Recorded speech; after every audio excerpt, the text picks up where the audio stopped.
नमस्कार दोस्तों। आज हम एनसीईआरटी की कक्षा 9 की ज्योग्राफी का पहला चैप्टर या भूगोल का पहला चैप्टर जिसका नाम है भारत आकार और स्थिति के बारे में पढ़ेंगे।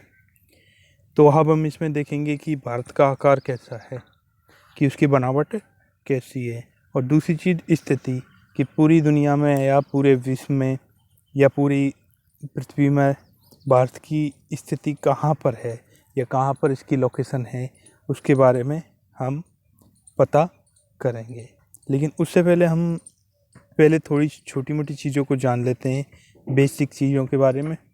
उनके बारे में मैं थोड़ा सा बता देता हूँ। देखो, सबसे पहले तो हम देखते हैं कि इस तरीके की हमारा ग्लोब या पृथ्वी है। ठीक है, इस तरीके का ग्लोब या पृथ्वी है।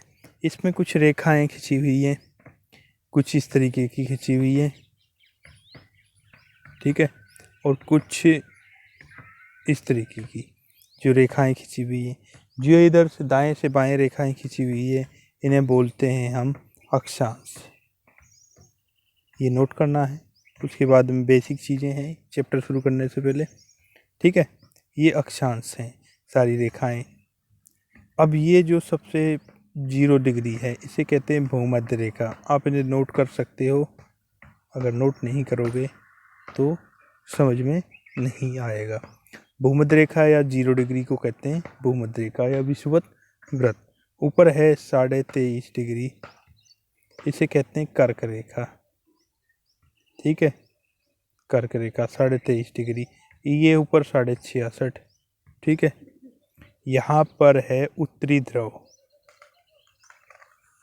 उत्तरी ध्रुव, ठीक है। तो ये जो है, ये ऊपर, ये उत्तरी ध्रुव है। ठीक है, इसको है 0 डिग्री। उसके बाद में हम नीचे आ जाते हैं। नीचे ये है 23.5 डिग्री, इसको कहते हैं मकर रेखा। साथ साथ में आप इसको लिख लो जिससे कि चीज़ें आसान रही। ये 66.5 डिग्री है। ठीक है, और नीचे यहाँ पर दक्षिणी ध्रुव है। ऊपर उत्तरी ध्रुव, नीचे दक्षिणी ध्रुव, ये 0 डिग्री है। ठीक है, अब ये चीज़ तो तुम्हें समझ में आ ही गई होगी। नहीं आएगी तो एक बार दोबारा देख लो। मैं एक बार फिर बता देता हूँ कि जैसे ये पूरी कोई हमारी पृथ्वी है, इधर जो रेखाएं होती हैं इन्हें कर्क रेखा कहते। इन रेखाओं को सबको अक्षांश रेखा कहते हैं। क्या कहते हैं? अक्षांश। लिख लो। सबसे जो यहाँ पर 2 पॉइंट हैं, ठीक है, यहाँ होता है उत्तरी ध्रुव। क्या है? उत्तरी ध्रुव। हम इसे कहते हैं उत्तरी ध्रुव, जो 0 डिग्री है। इसे नीचे वाले को कहते हैं 0 डिग्री को दक्षिणी ध्रुव। ठीक है, अब ये जो बीच में 0 डिग्री है इसे कहते हैं भूमध्य रेखा। ऊपर 23.5 डिग्री है, इसे कहते हैं कर्क रेखा। और ऊपर 66.5 डिग्री है, इसे 66.5 डिग्री ही कहते हैं। ठीक है, नीचे जो 23.5 डिग्री है इसे कहते हैं मकर रेखा, और 66.5 डिग्री को 66.5 डिग्री ही कहते हैं। यहाँ जो 0 डिग्री है इसे कहते हैं दक्षिणी ध्रुव। ठीक है, इन सब रेखाओं को जो पूरब से पश्चिम की तरफ खिंची हुई हैं, इनको सबको अक्षांश रेखा कहते हैं। क्या कहते हैं? अक्षांश रेखा। तुम इसका स्क्रीनशॉट भी ले सकते हो या फिर इनको लिख सकते हो। ठीक है, ये चीज़ें बेसिक हैं, इनके बारे में मैं तुम्हें और बताऊंगा डिटेल से। लेकिन फ़िलहाल अगर हम इस चैप्टर को पढ़ रहे हैं तो चैप्टर को पढ़ने से पहले हमें क्या करना होगा, इनके बारे में समझना होगा। जब तक तुम इन रेखाओं के इनके बारे में नहीं समझोगी, क्या अक्षांश है और क्या देशांतर है, तो तुम कुछ कर नहीं पाओगे या समझ नहीं पाओगे चैप्टर को। ठीक है, तो सबसे पहले तुम्हें ये अपनी बुक में उतार लेनी है। जो चीज़ मैंने बताई है उस तरीके से, सेम जैसे मैं बोल रहा हूँ उसी तरीके से। ठीक है, साफ नहीं दिख रहा कोई बात नहीं, जैसे जैसे मैं बोलता हूँ वीडियो को रिवाइज करके देख लो कि कौन सी रेखा क्या है। उसके बाद में तुम उसको उतार सकते हो। आगे देखो, अब दोबारा देखो। अभी हमने देखा था कि अक्षांश रेखाएं, अब हम देखते हैं इसमें देशांतर रेखाएं। अभी मैं ग्लोब बनाऊंगा, लेकिन ग्लोब से पहले मैं कुछ रेखाएं बना रहा हूँ। ये जो होती हैं इसको कहते, वापस इसको 0 डिग्री यहाँ है, इसको बोलते हैं उत्तरी ध्रुव। वहाँ भी था उत्तरी ध्रुव। ठीक है, उत्तरी ध्रुव। यहाँ पर नीचे दक्षिणी ध्रुव, ठीक है। तो ये क्या हुआ, दक्षिण ध्रुव, तो ये 0 डिग्री है। तो यहाँ पर ये उत्तर से दक्षिण की तरफ जो रेखाएं खींचती है, उत्तर से दक्षिण की तरफ, उन्हें कहते हैं देशांतर रेखाएं। क्या कहते हैं, देशांतर रेखाएं। ये तुम लिख लो, जो उत्तर से दक्षिण तरफ खींचने वाली रेखाओं को क्या कहते हैं, देशांतर रेखा है। उसके पहले एक कोने में यहाँ पर लिख लो दिशा के लिए। तो यहाँ पर होता है पूरब, जैसे ये पन्ना सीधा पकड़ा हुआ है मैंने किताब का, यहाँ पर पूरब है, इधर पश्चिम है, ऊपर उत्तर होता है। जिधर से हम किताब को पकड़ते हैं ऊपर उत्तर होता है और नीचे दक्षिण होता है, ठीक है।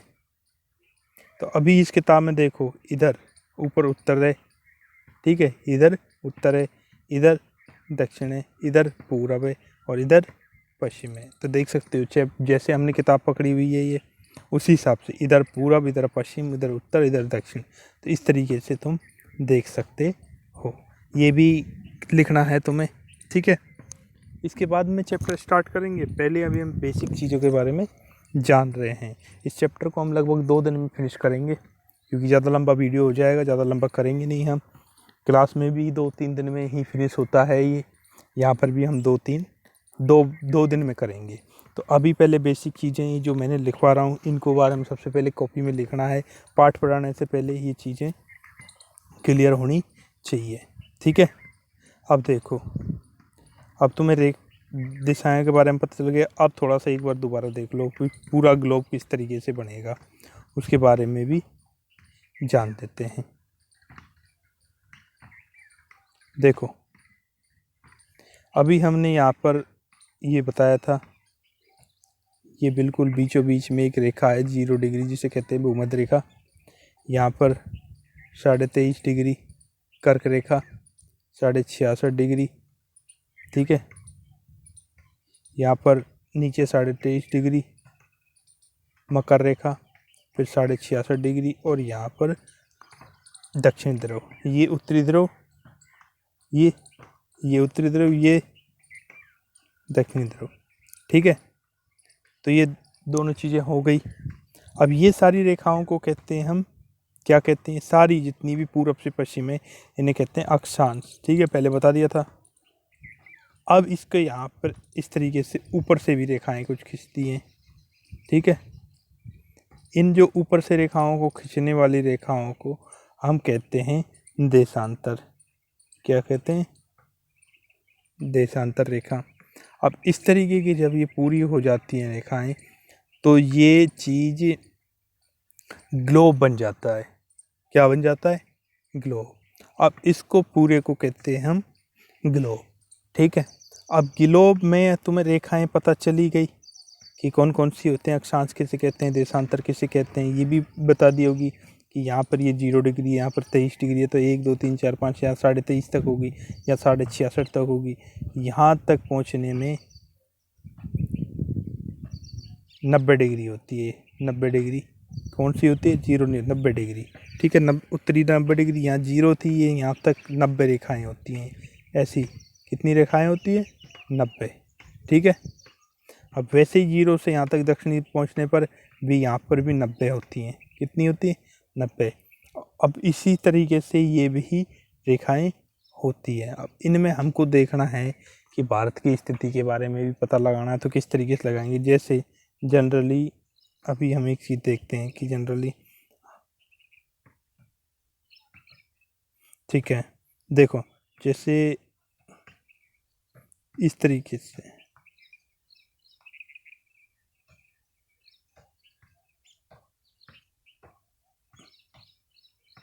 इस तरीके से ये भारत है। तो अब हमें ये पता लगाना है कि यहाँ से कौन सी रेखा खिंच रही है, कि यहाँ से कौन सी, तो कितने अक्षांशों के बीच में है ये, क्योंकि इधर खींचने वाली अक्षांश है, और यहाँ से ये देखना है कि कितने देशांतरों के बीच में है। हर रेखा का एक काल्पनिक नंबर होता है, उससे ही हम चीज़ों का पता लगा सकते हैं, ठीक है। तो ये चीज़ें थी बेसिक, इनके बारे में तुमने लिख लिया होगा या फिर फ़ोटो खींच लेना। मैं बोलता हूँ, चित्र इसमें साफ नहीं आ रहे होंगे, लेकिन जो मैं बोलता हूँ उसको ध्यान रखा करो। एक बार वीडियो को नहीं समझ, रिवाइज करके देख लो ढंग से, और स्लो मोशन में उसको लिख सकते हो, ठीक है, अब हम चैप्टर को स्टार्ट करते हैं। चैप्टर को स्टार्ट करने के बाद में देखते हैं इसमें चैप्टर में क्या क्या है। तो देखो, भारत के बारे में देखते हैं सबसे पहले तो, कि भारत विश्व का प्राचीनतम संस्कृतियों में से एक है। भारत विश्व की प्राचीनतम संस्कृतियों में से एक है। हाँ, बिल्कुल है कि जो भारत की संस्कृति है वो दुनिया की प्राचीनतम संस्कृतियाँ हैं उनमें से एक है, तो बिल्कुल है। प्राचीन संस्कृतियों में बहुत से देश हैं, यूरोप के भी हैं, चीन भी है, भारत भी है, मिस्र भी है, रोम वगैरह हैं, इनकी मेसोपोटामिया है, इनकी संस्कृतियाँ बहुत प्राचीन हैं। तो भारत की भी उन्हीं संस्कृतियों में से भारत भी उनके लेवल का ही एक देश है, अर्थात भारत की संस्कृति भी प्राचीन संस्कृति है। पिछले 5 दशकों में भारत ने सामाजिक आर्थिक रूप में बहुमुखी उन्नति की है। पिछले 5 दशक का मतलब, पिछले दशक का मतलब होता है 10 साल, दशक का मतलब होता है 10 साल, तो 5 दशक का मतलब लगभग 50 साल, लगभग 50 साल। ठीक है, तो पिछले 5 दशकों में भारत ने बहुमुखी का मतलब है तो चारों तरफ, मतलब हर क्षेत्र में तरक्की की है। कृषि के क्षेत्र में भी की है, उद्योग में भी की है, तकनीकी में भी की है, सर्वांगीण आर्थिक विकास में अद्भुत प्रगति की है। सर्वांगीण मतलब सभी क्षेत्रों का आर्थिक विकास में अद्भुत प्रगति हुई है। भारत का विश्व इतिहास में भी महत्वपूर्ण योगदान रहा है, तो भारत का पूरे विश्व के इतिहास में भी महत्वपूर्ण योगदान रहा है। ठीक है, आगे देखो, अब देखते हैं हम भारत की स्थिति के बारे में, कि भारत की स्थिति कैसी है, इसके बारे में हम थोड़ा सा देखते हैं। उसके बाद में आगे चैप्टर को जैसे जैसे होगा वैसे वैसे स्टार्ट करते चलेंगे। तो इसकी स्थिति के बारे में देखते हैं। भारत एक विशाल देश है, यह उत्तरी गोलार्ध में स्थित है। ठीक है, तो अभी तुम्हें गोलार्ध के बारे में नहीं पता, तो सबसे पहले तो मैं गोलार्ध के बारे में बताता हूँ। ठीक है, देखो वापस गोलार्ध के बारे में बताता हूँ। ये मैंने बताया था तुम्हें, ये पृथ्वी है, ये वो है ग्लोब। अब मैंने ये बताया था इस तरीके से 0 डिग्री है। क्या है? 0 डिग्री। ठीक है, मैंने सबसे पहले तुम्हें दिशा बताई थी, पूरब, इधर पश्चिम, उत्तर, इधर दक्षिण। चारों दिशाएं कॉपी में लिखी होगी तुम लोगों ने, नहीं लिखी है तो लिख लो। ठीक है, अब उसके बाद में आगे देखो कि ये जो है ये 0 डिग्री है। ठीक है, तो 0 डिग्री है,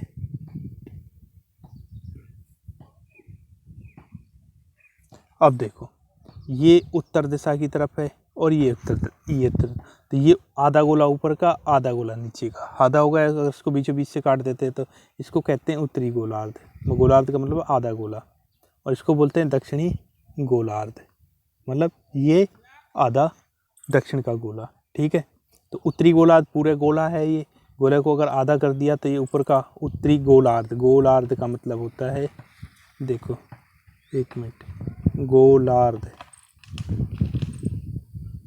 गोला और अर्ध का मतलब है आधा, तो ऊपर का आधा गोला और नीचे का आधा गोला। तो ऊपर उत्तर दिशा है, नीचे दक्षिण दिशा है, तो ऊपर का उत्तर दिशा का आधा गोला, नीचे का दक्षिण दिशा का आधा गोला। ठीक है, तो आधा गोला हो गया। ठीक है, ये दक्षिण का आधा हो गया। इसी तरीके से देशांतर में जाते हैं, इधर होते हैं तो इधर का पूर्व दिशा हो गया, इधर पूर्व दिशा हो गई, इधर पश्चिम दिशा हो गई, इधर उत्तर हो गई, इधर दक्षिण हो गई। तो अभी आधा गोला हो गया, तो ये ऊपर का जो आधा गोला है इसे उत्तरी गोलार्ध कहते हैं, मतलब ऊपर का आधा गोला, नीचे का आधा गोला। ठीक है, तो आगे देखते हैं। ये कह रहा है कि ये उत्तरी गोलार्ध में स्थित है। भारत किस में स्थित है? उत्तरी गोलार्ध में। जैसे देखो अभी इसमें देख लो, ये ग्लोब पूरा बना हुआ है कि इस तरीके से ये देखो, ये बीचों बीच में 0 डिग्री है, तो ये ऊपर का आधा गोला हो गया, ये नीचे का आधा गोला हो गया। तो भारत कौन से उसमें है? ऊपर वाले में। किसमें? ऊपर वाले में। तो भारत इसमें ऊपर के उत्तरी गोलार्ध में, ऊपर का मतलब उत्तरी गोलार्ध में स्थित है। ठीक है, आगे देखो, उत्तरी गोलार्ध में स्थित है। ठीक है, तो ये यहाँ से उत्तर हो गई, उत्तरी गोलार्ध हो गया, नहीं दक्षिणी गोलार्ध होगा, तो इसमें ही है। ठीक है, उसके बाद में इसका मुख्य भाग 8 डिग्री 4 मिनट, एक बार थोड़ा सा बता देता हूँ इसका निशान का। जैसे कोई भी चीज़ होती है तो किस तरीके का होता है, ऐसे निशान होते हैं और ऐसे निशान होते हैं, इसको बोलते हैं डिग्री।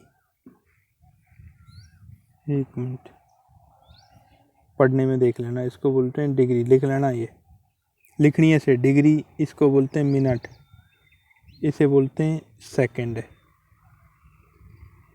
ठीक है, ये 3 निशान होते हैं, इनको इस तरीके से बोला जाता है। जैसे 8 की ऐसे 8 4 3, तो इसके ऐसे डिग्री लग जाएगी, इसके ऐसे लग जाए, इसके ऐसे लग जाएगी, इसके ऐसे लग जाएगी। तो इसको पढ़ेंगे हम 8 डिग्री 4 मिनट 3 सेकंड। ठीक है, तो इन निशानों को हमें इस तरीके से पढ़ना है।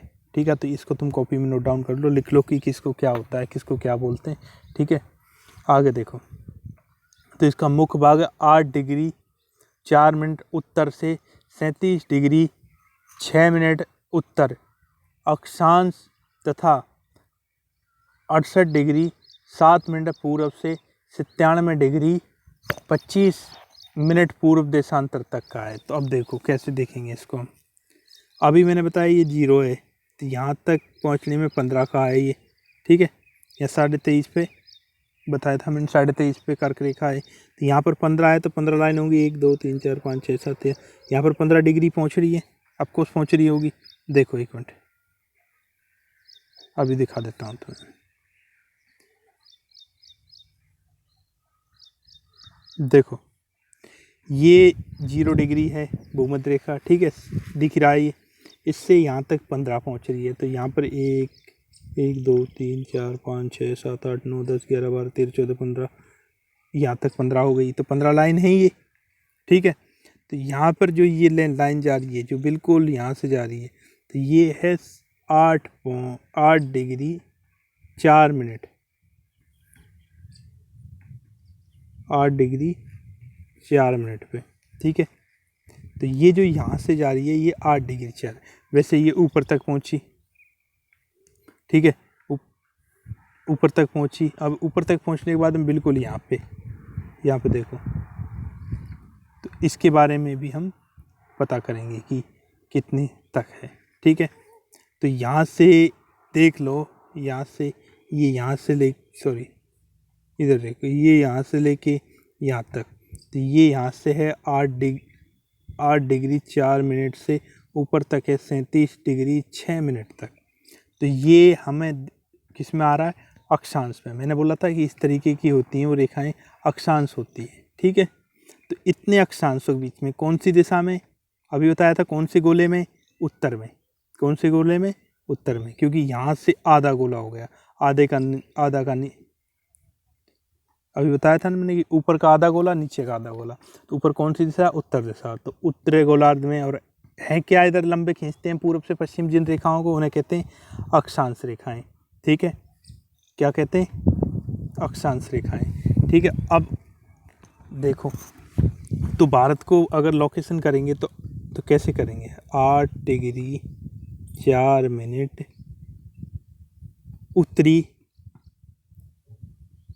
उत्तरी का बोलते हैं एन, लिख दो, नॉर्थ, उत्तरी अक्षांश से लेकर 37 डिग्री 6 मिनट नॉर्थ का मतलब उत्तरी। ये अब इसमें अक्षांश को लिख दो।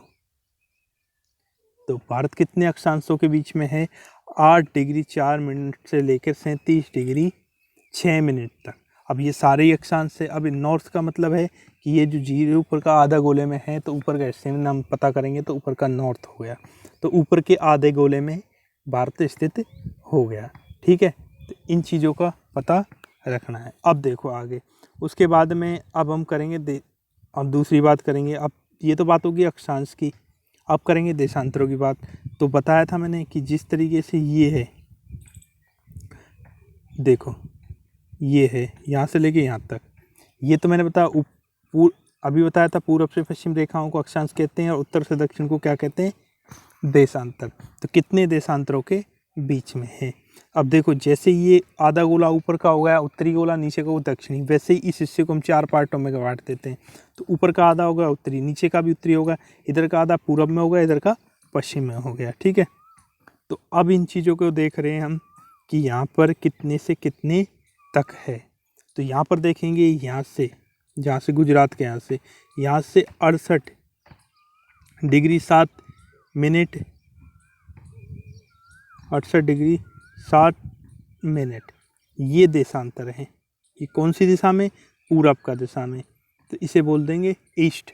ठीक है, तो पूरब है तो ठीक है, क्योंकि इधर पश्चिम है इधर पूरब, इधर की साइड पूरब है इधर पश्चिम है, इधर उत्तर है इधर दक्षिण है। तो ये जो रेखा खींच रही है 4 हिस्सों में बट गई, इधर पूरब में है तो यहाँ पूरब में है पूरा ही, ये पूरा उत्तर में, तो पूरब में यहाँ से कितना है 68°7' देशांतर से लेके यहाँ तक कितना है, यहाँ तक इसमें पहुँच जाएगा 97°25'। ये मिनट हो गया, ये भी ईस्ट में है तो इसको भी पूरब में बोल देंगे। ये कितने देशांतरों के बीच में? तो ये भारत की स्थिति है इतने देशांतरों तक है। तो अभी तुम्हें पता चल गया होगा कि अक्षांश और देशांतर के बारे में। अब दोबारा देखो एक बार, तो यहाँ से देखो, अभी दिखा देते हैं तुम्हें, यहाँ से लेके यहाँ तक, ठीक है, ये तो हो गए अक्षांश। क्या हो गए? अक्षांश।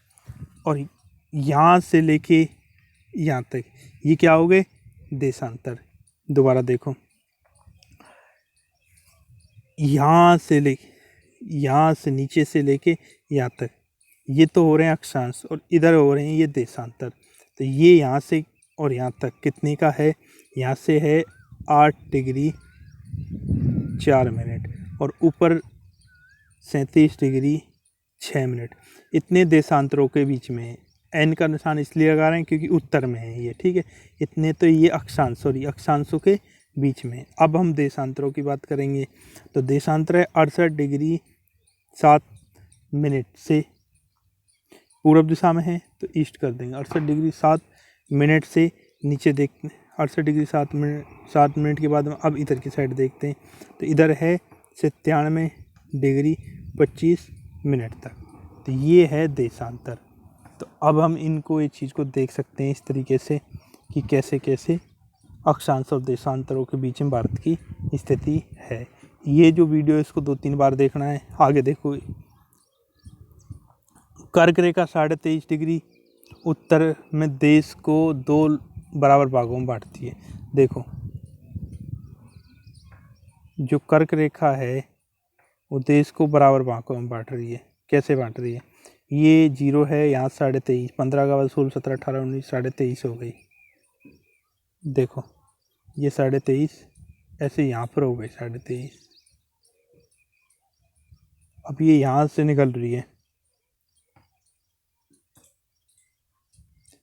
ये कर्क रेखा है, ये गुजरात से निकलती है और इस तरीके से यहाँ से निकल रही है, ठीक है। तो ये भारत को 2 हिस्सों में बांट रही है, ऑफकोर्स बांट रही है, क्योंकि इसे कहेंगे हम कर्क रेखा। ये भी एक अक्षांश रेखा है, ये ध्यान रखना। जो पूर्व से पश्चिम की तरफ जाती है उन सबको अक्षांश होते हैं। तो 23.5° अक्षांश रेखा इधर से भारत से निकल रही है, तो ये भारत को एक हिस्सा उधर एक हिस्सा इधर, तो प्रॉपर 2 हिस्सों में बांट रही है, तो बिल्कुल बांट रही है। तो कर्क रेखा भारत को 2 हिस्सों में बांट रही है, 2 बराबर भागों में बांटती है, ठीक है। अब देखो, मुख्य भूभाग के दक्षिण पूर्व में, जो मुख्य भूभाग होता है, जो मुख्य भूभाग का मतलब होता है मेन जो ज़मीन है भारत की। जैसे ये देखो, अभी ये भारत है, इधर ये पूरी ज़मीन है, ठीक है, ज़मीन है। यहाँ पर कुछ इस तरीके के हमारे द्वीप भी हैं, ये भी हमारे अंडर में ही है। इधर की साइड है अरब सागर, ठीक है, इधर है बंगाल की खाड़ी,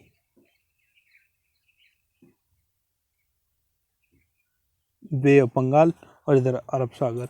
तो यहाँ पर ये द्वीप हैं, इधर अंडमान निकोबार द्वीप समूह, इधर ये लक्षद्वीप है, ठीक है। तो जो मुख्य भूभाग है, क्योंकि जो मेन ज़मीन है ये मेन है हमारी, ये द्वीपों की श्रेणी में आ जाते हैं। तो जो मुख्य भूभाग समझ गए, ये मेन है, जो ज़मीन से जुड़ा हुआ क्षेत्र है उसे मुख्य भूभाग कहते हैं। और ये द्वीप हैं, इसको भी लिखना है तो मैं नक्शे के बना लो एक छोटा सा और लिख दो, इधर अरब सागर है, इधर बंगाल की खाड़ी है, इधर ये लक्षद्वीप है, ठीक है, इधर अंडमान निकोबार द्वीप समूह है, ये अंडमान निकोबार है, ठीक है। अब ये जैसे है मैं बोल तो देता हूँ, लेकिन तुम लोग लिखते नहीं हो, इसको रिवाइज करके या फिर थोड़ी देर रोक के उसके बाद कॉपी में ये चीज़ मैं बोल रहा हूँ वो लिख लोग, जिससे अच्छी समझ में आएगा, ठीक है। तो अब देख लिया कि जो मुख्य भूभाग है दक्षिण पूर्व में दक्षिण पूर्व में अंडमान और निकोबार द्वीप समूह बंगाल की खाड़ी में तथा दक्षिण पश्चिम में लक्षद्वीप समूह अरब सागर में स्थित है। अपनी एटलस की सहायता से इन द्वीपों का विस्तार ज्ञात करो। ठीक है, अब देखो एक छोटी सी चीज़ और इसमें लिखी कि आप जानते हैं भारतीय संघ राज्य का सबसे दक्षिण बिंदु जो इंदिरा बिंदु कहा जाता था सन 2004 में सुनामी की लहरों के कारण जलमग्न हो गया। दक्षिणतम बिंदु था सबसे नीचे का, यहाँ पर जो बिंदु था, यहाँ इधर देखो, यहाँ पे ये बिंदु था, यहाँ सबसे दक्षिण में ये जो बिंदु था, इसको सुनामी के कारण ये हट गया, मतलब मिट गया, ये समुद्र में डूब गया, ये कह सकते हो, जलमग्न हो गया। आकार देखो, अब ये तो स्थिति थी कि पूरी दुनिया में भारत का स्टैंड कहाँ पर है, कि भारत कहाँ पर है। अब ये देख लिया कि ये भारत कितने अक्षांशों के में 8 डिग्री 4 से लेकर 37 डिग्री 6 अक्षांश उत्तर दिशा में है, अक्षांशों के बीच में है, और 68 डिग्री 7 मिनट से लेकर 97 डिग्री 25 मिनट तक पूर्वी देशांतरों के बीच में ये हमारी लोकेशन है। इसके बारे में देख लिया। अब आकार के बारे में देखते हैं कि हमारा भारत का आकार कैसा है। अभी तो हमने देखी कि दुनिया में कहाँ पर है पूरे ग्लोब के नक्शे में, मैप में, और किस तरीके। अब ये हमने देखा, इससे हमें इसकी जलवायु के बारे में और सब चीज़ों के बारे में पता चल जाएगा। अब देखो आकार के बारे में देखते हैं। भारत के भूभाग का कुल क्षेत्रफल लगभग 32.8 लाख वर्ग किलोमीटर है। कितना है? 32.8 लाख वर्ग किलोमीटर है। भारत का क्षेत्रफल विश्व के कुल क्षेत्रफल का, भारत का जो क्षेत्रफल है वो विश्व के कुल क्षेत्रफल का 2.4% है। कितना है? 2.4। जैसे अगर ये पूरी दुनिया है तो एक मिनट, अगर ये पूरी दुनिया का क्षेत्रफल है तो इसमें ये, जैसे ये पूरी दुनिया है तो ये भारत है 2.4, बाकी की ये पूरी दुनिया है। तो भारत मतलब बहुत कम है, तो 2.4% क्षेत्रफल। जबकि यहाँ पे लोग बाग पता है कितने परसेंट रहते हैं? लगभग 17% लोग रहते हैं। अगर पूरी दुनिया में 100 लोग हैं तो 17 लोग यहाँ पर भारत में रहते हैं। ठीक है, तो चित्र 1.2 से स्पष्ट है कि भारत विश्व का 7वां बड़ा देश है। देखो 1.2 चित्र देख लेते हैं हम। ये दिख रहा हमें चित्र 1.2, इसके बारे में मैं तुम्हें थोड़ी देर बाद में बताऊंगा। अभी पहले देख लेते हैं कि 7वां बड़ा देश है। तो सबसे बड़े बड़े देशों के बारे में तुलना, कौन कौन से देश है सबसे बड़े देश है? सबसे पहले रूस है, फिर कनाडा है, फिर अमेरिका है, चीन है, ब्राज़ील है, ऑस्ट्रेलिया है। ये टोटल हो गए जो बड़े देश, इनकी लिस्ट बना लो। भारत से ये 6 देश बड़े हैं, 7वां भारत है, और 8वां एक देश और है जिसको बोलते हैं इंडोनेशिया। लिख लेना, ये 8वां बड़ा देश है। ये पहला, ये दूसरा, ये तीसरा, ये चौथा, ये 5वां, ये 6वां, ये 7वां, ये 8वां इंडोनेशिया। ठीक है, तो 8वां बड़ा देश इंडोनेशिया है। तो ये चीज़ देखो कि दुनिया का 7वां सबसे बड़ा देश है। भारत की स्थल सीमा लगभग, स्थल का मतलब है ज़मीन की जो सीमा है, लगभग कितनी है? 15,200 किलोमीटर है। और समुद्र तट रेखा की लंबाई है, समुद्र तट रेखा जो ज़मीन से जुड़ी हुई है, वो है 6100 किलोमीटर। ठीक है, अगर उसमें अंडमान निकोबार द्वीप समूह को भी जोड़ दिया जाए तो ये 7516.6 किलोमीटर हो जाएगी। कैसे? समझे नहीं? देखो ये लिख लेना पहले, उसके बाद देखो। जैसे ये भारत का नक्शा है,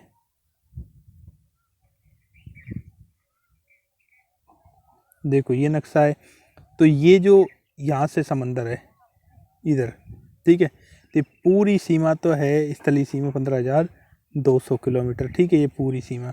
अब ये जल की सीमा, ये जल यहाँ से है ना, तो ये है 6100 किलोमीटर।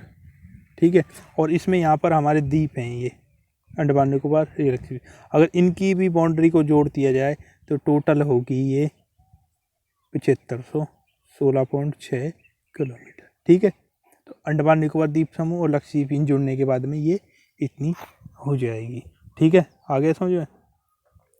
भारत के उत्तर पश्चिम, उत्तर तथा उत्तर पूर्व सीमा पर नवीन वलित पर्वत है। भारत के उत्तर, ये देखो ये दिशा हो गई भारत है, ये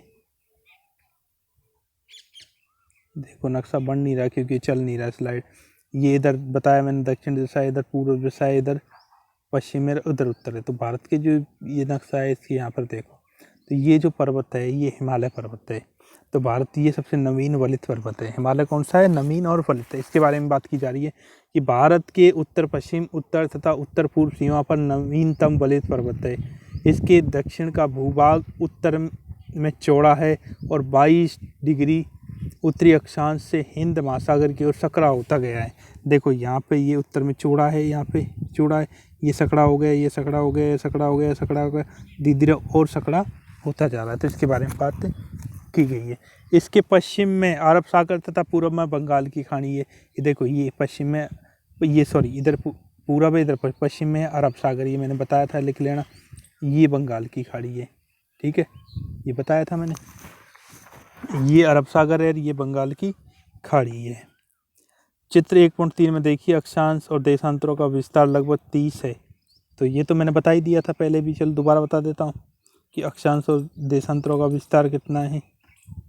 देखो चित्र में देख लेते हैं कि यहाँ से 68, इधर देखो ये 68 डिग्री 7 मिनट से लेकर 97 डिग्री 25 मिनट देशांतरों के बीच में बारे में बात करते हैं। तो इसका लगभग कितना हुआ? 30। और इधर भी इतना ही है, इधर भी इतना ही है, क्योंकि ये यहाँ से 8 डिग्री 4 मिनट से लेकर 37 डिग्री 6 मिनट तक करोगे तो ये भी लगभग 30 ही होगा, ठीक है। यहाँ से यहाँ तक दोनों, यहाँ भी 30 है लगभग, यहाँ भी 30 है। परंतु फिर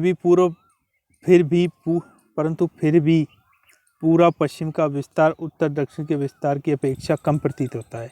देखने में हमें जो पूरा पश्चिम का है वो उत्तर दक्षिण से कम लगता है, जबकि लगभग बराबर सा ही है, ज़्यादा फर्क नहीं है। गुजरात से अरुणाचल प्रदेश के स्थानीय समय में 2 घंटे का अंतर है। गुजरात से जो अरुणाचल प्रदेश का समय है उसमें 2 घंटे का अंतर है। कि यहाँ ये अरुणाचल प्रदेश हो गया, ठीक है, ये अरुणाचल प्रदेश की हो गया और ये गुजरात का हो गया। अब यहाँ से यहाँ तक लगभग 2 घंटे का फ़र्क है।